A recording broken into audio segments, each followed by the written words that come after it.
আগে যা শুনেছেন। শৈলবালা অবশ্য বোঝেন, অবিনাশের নিঃশ্বাস ফেলবার তারতম্যটুকু পর্যন্ত হাড়ে হাড়ে বোঝেন, কিন্তু সে বুঝতে পারাটা অন্যকে বুঝতে দেন না, অবোধের ভানে থাকেন।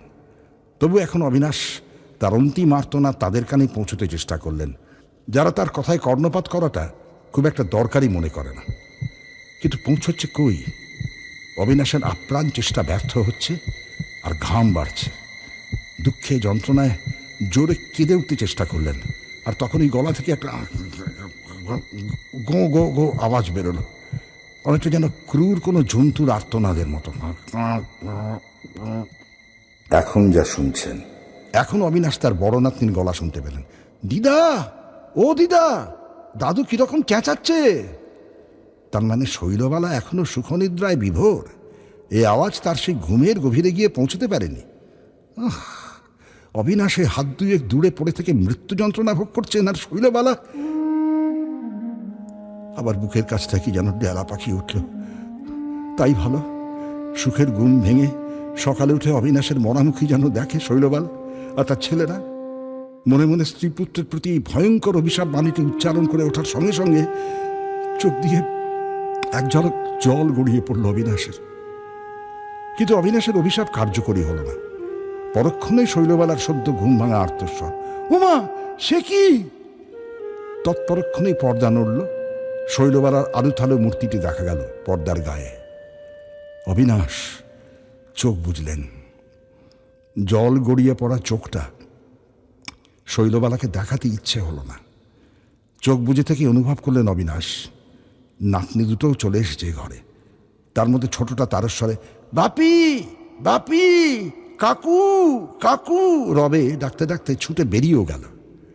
অবিনাশ অনুভব করছেন শৈলবালা অবিনাশের সরু চৌকির কিনারাটুকুতেই বসে পড়ে অবিনাশের ডান হাতের নাড়িটা টিপে ধরেছেন। কবরেজ বাড়ির মেয়ে এবং সহজাত বুদ্ধিতেই নারী জ্ঞানটা শৈলবালার প্রখর, আর সেই জ্ঞানটা সম্পর্কে রীতিমতো সচেতন। কারোর অসুখ বিসুখ করলেই শৈলবালা আগে এসে তার নাড়িটা ধরেন। অবিনাশ অনুভব করছেন শৈলবালা অবিনাশের হাতটা সাবধানে বিছানায় নামিয়ে দিয়ে তাকে ঠেলে ঠেলে আপ্রাণ ডাক দিচ্ছেন, শুনছ ওগো, শুনছ? কি কষ্ট হচ্ছে শুনছ? খারাপ স্বপ্ন দেখেছ? ইচ্ছে করলেই চোখটা খুলতে পারেন অবিনাশ। চোখের পাতায় তো পক্ষাঘাত হয়নি, তবু সেই ইচ্ছে তিনি করলেন না। তিনি ওই আকুল ডাকটি উপভোগ করতে লাগলেন। শুনছ ওগো, বলো না কি কষ্ট হচ্ছে? তার সঙ্গে শৈলবালার প্রেম স্পর্শ। অবশ্যই স্বপ্নীল উপভোগটি স্থায়ী হলো না, দুই ছেলেই এসে গেল। অবিনাশ চোখ বুঝেই দেখতে পাচ্ছেন একজনের পরনে সিল্কের লুঙ্গি, আরেকজনের ডোরাকাটা রাত পায়জামা। বাপের বিছানার কাছে সে দাঁড়িয়ে মুখ ঝুঁকিয়ে উচ্চস্বরে ডাকছে, বাবা বাবা। তারপর নিচু গলায় বলল, ব্যাপারটা কি? শৈলবালার উত্তর শুনতে পেলেন, কি জানি, রিঙ্কু আমাকে ঠেলে জাগালো, দাদু কিরকম চেঁচাচ্ছেন, বলে এসে ডাকাডাকি করছি, সাড়া পাচ্ছি না। কিন্তু সুরটা এমন কেটে যাচ্ছে কেন? শৈলবালার কণ্ঠে তেমন হাহাকার ভাব ফুটল না কেন? বরং ক্ষণপূর্বে সেই ব্যস্ত আকুলতা অন্তর্হিত, যেন বেশ আত্মস্থ ভাব। তার মানে ছেলেদের সামনে খেলও হবেন না। স্বামীর জন্যে আকুলতা, এটা তাহলে শৈলবালার কাছে খেলমি? হ্যাঁ, তাই আগেও এই জিনিস লক্ষ্য করেছেন অবিনাশ। বড় ছেলে আরও একবার ডাকল। অবিনাশ সাড়া দিলেন না। ছেলেরা এখন ডাক্তারের কথা তুলল। কে জানত চোখের ওপরকার ছোট্ট ছোট্ট এই পাতা দুটো এত বড় একটা আবরণ প্রাচীর, তার আড়ালে কতখানি আত্মগোপন করা যায়। খুব দুঃখের সঙ্গে এখন অনুভব করছেন অবিনাশ, বুকের সেই দারুণ কষ্টটা অনেক কমে গেছে। মনে হচ্ছে এখন বোধহয় কথা বলতে পারবেন। ওদের এই উদ্বেগকে এক ফুঁয়ে উড়িয়ে দিয়ে বলতে পারবেন, দোহাই বাবা, ডাক্তার ফাক্তারকে আর এই মাঝরাত্রিরে ডাকতে যেতে হবে না, এক্ষুনি মরছে না তোদের বাবা। মনে হচ্ছে বলতে পারবেন, সে অবস্থা হয়েছে। তবু বলতে চেষ্টা করলেন না অবিনাশ। দাঁতে দাঁত চেপে পড়েই রইলেন চোখ বন্ধ করে।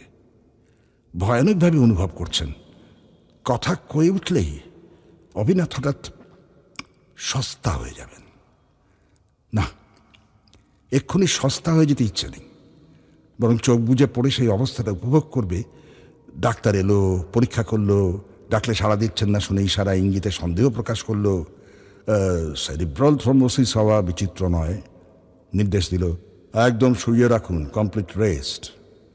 তাহলে তখন কি আর ছেলেরা বাপ সম্বন্ধে এত উদাসীন থাকতে পারবে? পারবে না। আর শৈলবালার তখন উপযুক্ত শাস্তি হবে। এমন কায়মনোবাক্যে সারাদিন সংসার করে ধর্মের সাক্ষী একবার রাত দুপুরে একটু জানলা বন্ধ আর পাখা খোলার কর্তব্য সেরে নাতনিদের নিয়ে আরামসজ্জায় শুতে যাওয়াটা চলবে না। ডাক্তারের প্রতীক্ষা করতে লাগলেন অবিনাশ তার আবরণ প্রাচীরের আড়ালে থেকে। কিন্তু সে প্রতীক্ষা সফল হলো না। অবিনাশ নিজের বলার কথাটাই যেন শৈলবালার কণ্ঠে শুনতে পেলেন। থাক রে খোকা, এক্ষুনি ডাক্তারকে ডাকাটাকি করতে যাবার দরকার নেই। ছোট ছেলে বলল, না ডাকাটা কি ঠিক হবে? হবে। আমার মনে হচ্ছে অন্য কিছু না, স্বপ্ন টপ্ন দেখে বোবায় ধরেছিল। নারী বেশ ভালোই আছে। কবরেজ বাড়ির মেয়ে, সে অহমিকাটুকু প্রকাশ করতে দ্বিধা রাখেন না। কি নির্লজ্জ নিষ্ঠুরতা! ছেলেদের কাছে নিজের মহিমা বজায় রাখতে কি নির্মমতা! রাগে সর্বাঙ্গ জ্বলে যায় অবিনাশে। মনের মধ্যে কথার চাষ চলে, বড় অহংকার দেখছি যে, সর্বজ্ঞ হয়ে গেছে একেবারে। নারী ভালো আছে, ভালো থাকতে কে মাথা দিব্যি দিয়েছিল তাকে? নিজের নারীর এই দুর্ব্যবহারে আরও একবার চোখে জল এসে যায় তার। চোখ জ্বালা করে সেই নোনা জলে, তবু চোখ খোলেন না। শৈলবালার নিশ্চিন্ত গলার স্বর ধ্বনিত হয়, পাখাটা বাড়িয়ে দে তো রিঙ্কু, আর জানলাটা ভালো করে খুলে দে। এই শুনছ, জল খাবে? জল শব্দটা শুনে অবিনাশের সমস্ত স্নায়ু উন্মুখ হয়ে উঠল। অনুভব করলেন ঠিক এই মুহূর্তে এটাই খুব দরকার হচ্ছিল তাঁর। আর চোখ বুজে থাকা চলবে না। ওরা হয়তো সাড়া না পেয়ে জল আনবে না, বলবে থাক, ডিস্টার্ব করে কাজ দেই, জাগলে খাবেন। অবিনাশ চোখ খুললেন। বড় ছেলে বলল, বাবা জল খাবে? বড় ছেলের এই কণ্ঠস্বর কতদিন শোনেননি অবিনাশ। এমন করুণায় কোমল, স্নেহ। মাথা নেড়ে জ্বালালেন, হ্যাঁ। বড় নাতনি তাড়াতাড়ি জল এনে দিল। এও নূতন, সবাই জানে দাদু হচ্ছেন দিদার বিজনেস। ছোট ছেলে বলল, কি হলো হঠাৎ? এই স্বরটাও যেন বহু যুগের উপায় হতে ভেসে আসার মতো। অবিনাশ দুহাত উল্টে বললেন, কে জানি, হঠাৎ বুকটা কেমন। বলেই খেয়াল হলো হাত বেশ ঠিকঠাক নাড়াতে পারছেন, কথাও বলতে পারলেন। সকলের অলক্ষিতে পাটা একটু নাড়িয়ে দেখলেন, নড়ল। তার মানে অবিনাশ সেন নামের এই প্রৌঢ় ভদ্রলোকটির সব ঠিক আছে। ছোট ছেলে বলল, এখন ঠিক লাগছে না ডাক্তারকে ডাকার দরকার আছে? ডাক্তারকে ডাকার দরকার আছে কিনা এই প্রশ্নটা রুগীকে করবার নয়। শুনে অভিমান হলো অবিনাশের।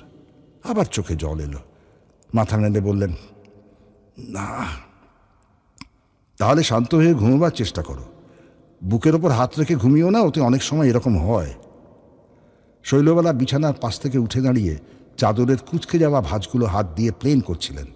সহজভাবে বললেন, একটা কাজ কর খোকা, তোদের কি সব হজমের ওষুধ টষুধ আছে? তাই একটু দে, মনে হচ্ছে পেট গরম হয়ে। খুবই স্বাভাবিক।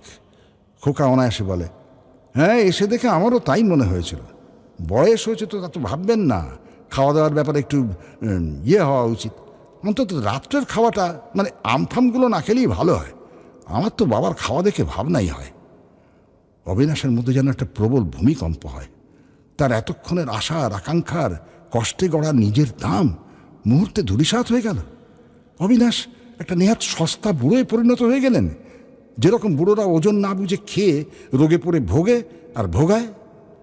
শৈলবেলা একটা গেঞ্জি নিয়ে এসে বললেন, ঘামের গেঞ্জিটা ছেড়ে ফেলো। খোকা, বুধু, তোরা ঘুমোকে যা। খোকা একটা হাই তুলে বলল, ঘুমের 12টা বেজে গেল। বুধু বলল, হ্যাঁ, মাঝরাত্রির এরকম হইচই আমারই পেটের মধ্যে কেমন করছে। ঘুম আর হবে বলে আশা নেই। বলল, কিন্তু চলেও গেল। বলল না, ঘুম যখন হবেই না, তখন না হয় বাবার কাছেই বসে থাকি একটু।